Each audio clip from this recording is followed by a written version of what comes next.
Então, assim, confesso, ficam exigindo de mim maturidade em diversos momentos, mas estão aqui, de fato, brincando de fazer política, pô. Estão brincando com a vida das pessoas. Como que um governo pode ser tão... A palavra que me vem à mente é somente incompetente mesmo, de continuar com o rombo fiscal, aumento de imposto toda hora.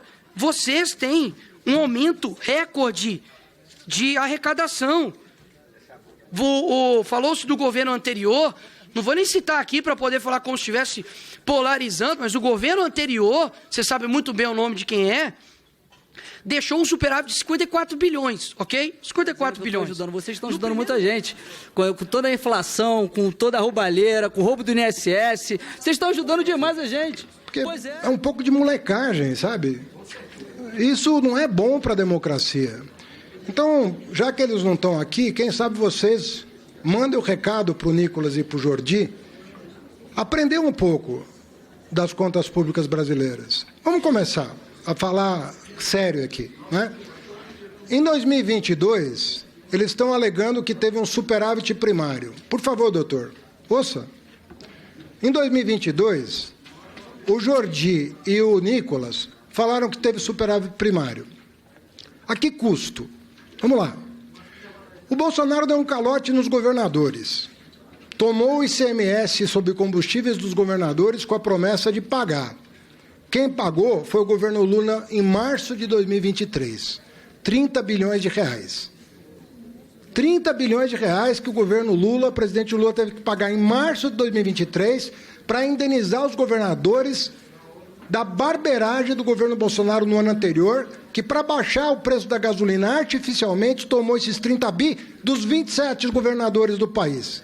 Quem teve que pagar foi o governo Lula. Onde estava o seu Nicolas e o seu Jordi nesse dia? Não estavam aqui votando? Onde eles estavam?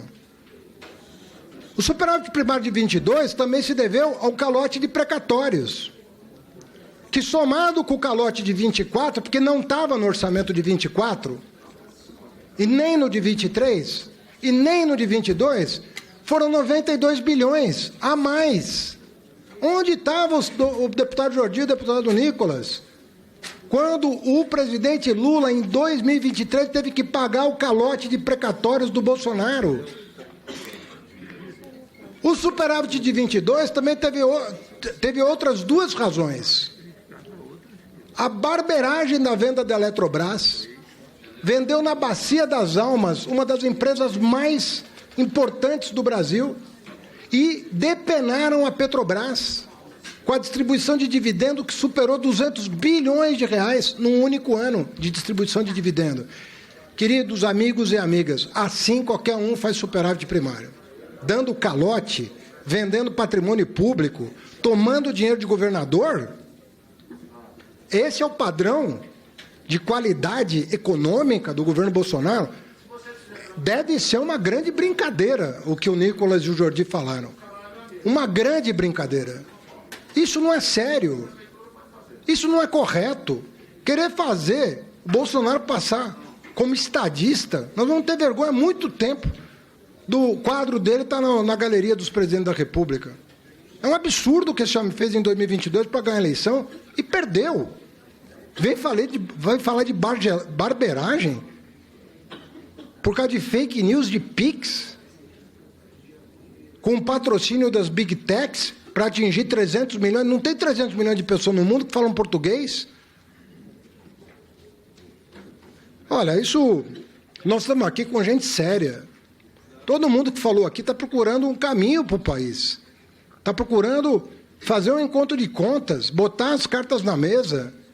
Esse tipo de postura, esse tipo de molecagem de Nicolas e Jordi, que correram do debate, não vai adiantar. Quem sabe eles apareçam aqui ou ouçam essa gravação no YouTube, para ver se aprende um pouco de conta pública. Nós não vamos ficar vendendo patrimônio público para pagar dívida. Se você tiver que fazer uma alienação, é para aumentar o investimento do país. Presidente, só para corrigir, você sabe que a nossa... Não, como assim? Eu tenho ainda 2 minutos. Espera aí que Aqui na Casa dos Deputados, nós temos várias comissões... Alô, ô, deputado, deputado, por favor, é porque mas Vossa Excelência não pode interromper o ministro. Nós, quando iniciamos o debate, foi dito que um não interfere e não pode impedir o outro. Então, eu pediria aos deputados que escutassem, e nós temos aqui a ordem.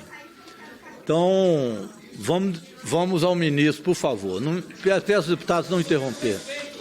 Tá bom, mas o respeito é Vossa Excelência respeitar a fala do ministro. Com a palavra o ministro, por favor. Por favor. Com a palavra o ministro, depois Vossa Excelência rebate posteriormente. Pois não, ministro? Não está ligando aqui. Pronto. Ele deveria ter compromisso com a verdade. Ele deveria ter um mínimo de respeito. Tem um ministro de Estado aqui respondendo elegantemente todas as perguntas. Isso não é... O desrespeito é dele, partiu dele. Faz micagem aqui e vai embora. E não quer ouvir a verdade. O que eu falei daqui que é mentira, deputado? Desrespeito é mentir. Desrespeito é sair sem ouvir a verdade. Vou repetir para o senhor, já que o senhor está falando em nome dele. Venderam a Eletrobras uma vergonha, depenaram a Petrobras, deram um calote governador imprecatório. Assim qualquer um faz superávit, entendeu? Com respeito ao que eu falei? Não, repito para o senhor. Estou falando em relação à molecagem. Assim é muito fácil fazer superávit com esse jeito e fugir do debate. Porque eu não estou vendo aqui a grandeza dele, a maturidade dele para ouvir a resposta.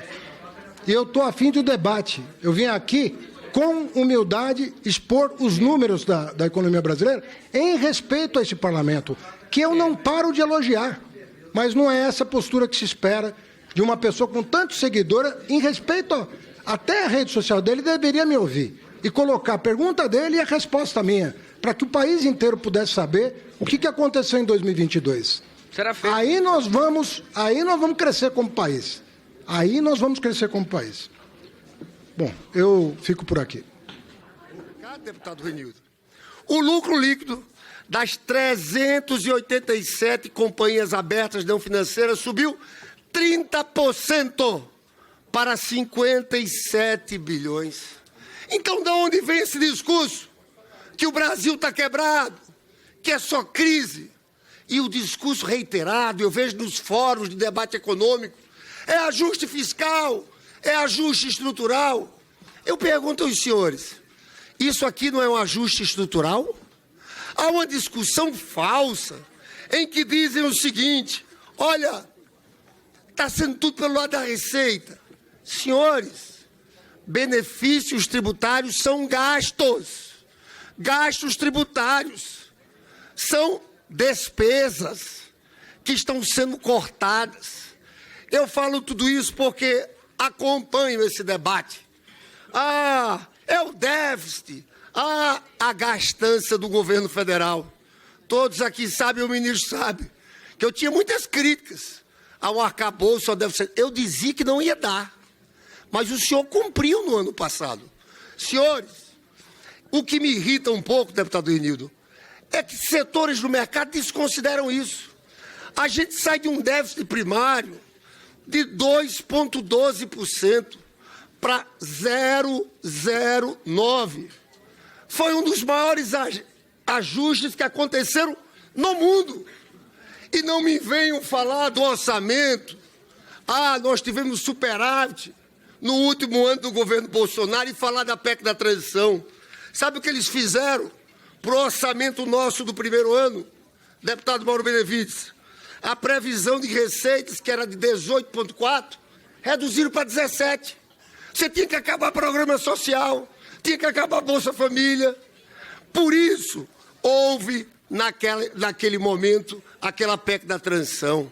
Agora, falar do último ano de Bolsonaro é falar de fraude. Não pagaram os precatórios. Fizeram tudo de forma artificial. Eu falo isso para dizer aos senhores, e eu quero falar para o mercado também. Os senhores acham pouco a despesa total em relação ao PIB, que era 19,5%, cair para 18,4%, mais de 1%.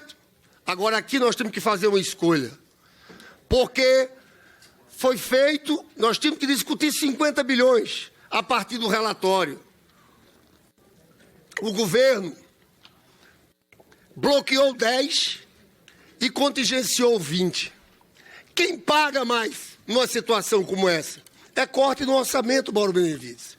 Esses que dizem que tem que derrubar o IOF, tem que derrubar a medida provisória, tem que assumir que vai ter que ter um bloqueio e contingenciamento de mais de 20 bi.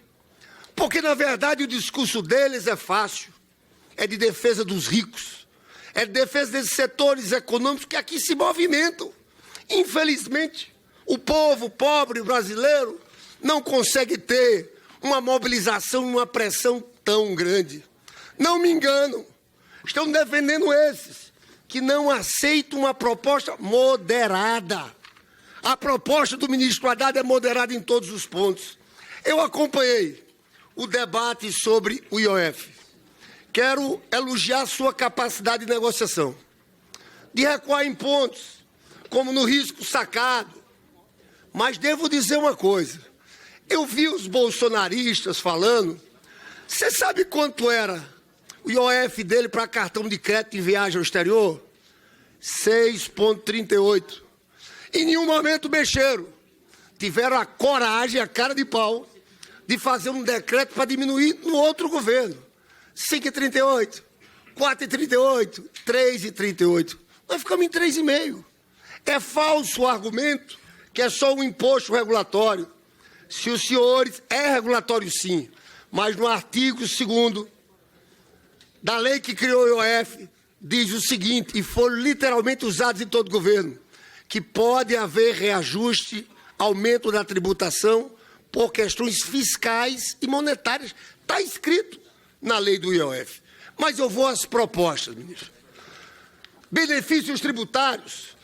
Deputado Mauro Benevides é autor de uma proposta. Fazer um corte linear. 800 bilhões. Nós temos que avançar e ter coragem de avançar nessa pauta. BETS. Senhores, vão dizer que BETS não tem que ser mais tributada? Em dezembro do ano passado, teve uma pesquisa, se não me engano, Datafolha, 65% do povo contra BETS. A gente não está proibindo aqui não, mas tem que cobrar, porque pagam menos que bancos, pagam menos que outros setores da economia. Vamos à nova grita, LCA, LCI. Olha, sinceramente é preciso entender. Eu acho que falta aqui as pessoas se debruçarem sobre os temas. Veja, quem tem um título da dívida pública atrelada à Selic, ganha bastante dinheiro, porque a taxa Selic está altíssima. Inclusive, nesse debate que eles fazem sobre dívida, eles fogem de uma questão central. Sabe qual foi o déficit nominal do Brasil no ano passado? 998 bi. Sabe qual foi o déficit primário? 18 bi. 970 são juros. E a turma não raciocina na hora de alterar a política monetária. Mas voltemos ao LCA, LCI. Sabe qual é o percentual? Nós estamos falando de 1,7 tri. Quem investe em título da dívida pública atrelada à Selic ganha muito dinheiro, porque o diferencial é grande entre taxa Selic e juros. Mas ele tem que pagar um imposto de renda de 17,5%. Qual o sentido desses que investem ser isentos? Volta a falar da professora da rede municipal, nós estamos falando de renda. A professora paga 27,5%. Quem mora na cobertura e ganha muito não vai pagar nada. É falso utilizarem o agronegócio. Porque quem ganha esse dinheiro são os bancos e os investidores. Algo em torno de 50% vai para investimento do agro. E o governo mexeu no Conselho Monetário Nacional para ir para 60%. Dá para construir um acordo com o agro, que o agro não perca. Inclusive, quero dizer que nunca houve uma ajuda tão estruturada ao setor do agro. E eu concluo em 20 segundos, presidente Rogério. Só para fechar. Nós temos o maior plano safra da história do país. Muito maior do que o do governo Bolsonaro. Então, ministro, parabéns. Olha, é dita essa medida provisória. Pode ter gente que discorde, nós vamos para o debate. Aí quem quiser defender, Beto defende. Quem quiser defender bancos. Eu queria falar sobre juros capital próprio, não deu tempo. Mas parabéns, vá em frente, apresente essa medida provisória e vamos ao debate no Congresso.